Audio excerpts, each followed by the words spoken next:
Cream's Secrets, Ginger Baker in His Own Words. Written by Geoffrey Giuliano. Narrated by Geoffrey Giuliano.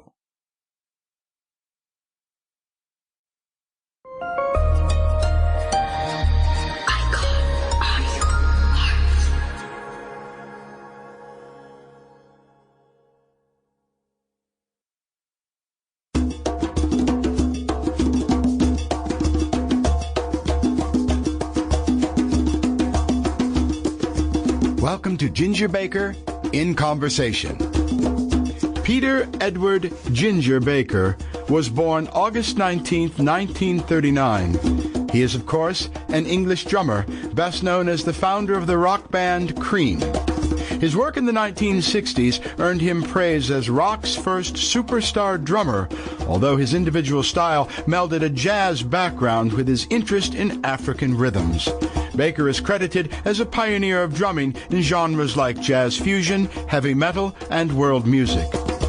Now, Baker began playing drums at age 15 around 1954, and later took lessons from Phil Seaman. In the 1960s, he joined Blues Incorporated, where he met bassist Jack Bruce. The two clashed often, but would be rhythm section partners again in the Graham Bond Organization and Cream, the latter of which Baker co-founded with Eric Clapton in 1966. Cream achieved worldwide success, but only lasted until 1968, in part due to Baker's and Bruce's volatile relationship.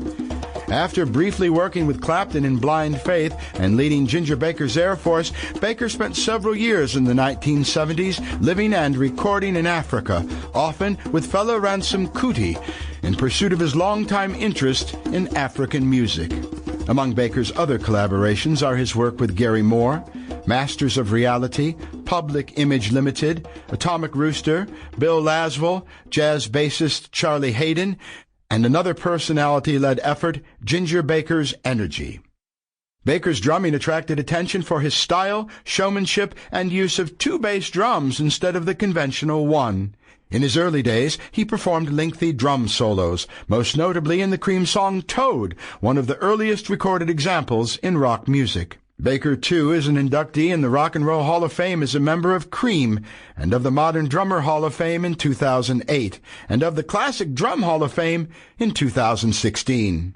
That being the annotated chapter and verse biography of Peter Ginger Baker, let me tell you where I came into the story. I received a phone call many years ago out of the blue, with a voice on the other end of the line saying, "It's Ginger," to which I replied, "Ginger who?" He said, "Ginger Baker, you idiot. I want you to write my book."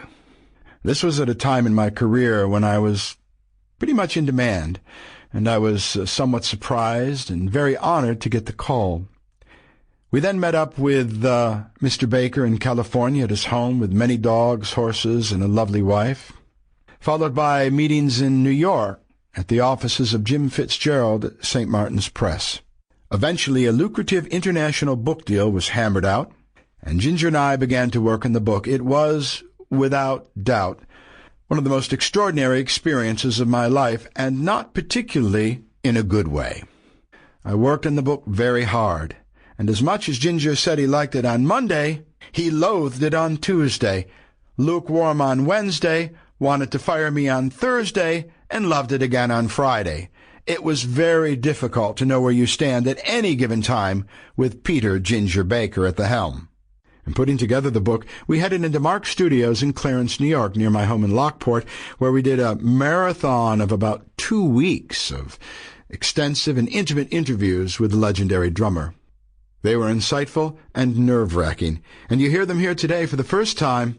In fact, I haven't even listened to them since they were first made over 30 years ago. The tapes, since first recorded, have traveled with me all over the world, under the bed in Thailand, in a closet in Oregon, locked up for years in Billings, Montana, finally to be recovered, retrieved, and transferred from the deteriorating DATs onto a hard drive in 2017 in Milan, Italy, by my good friend Alex. Despite the sheer volume of the tapes involved, it was a kind of King Tut's tomb of rock history, annotated by the great Ginger Baker. To hear them Sample complete. Ready to continue?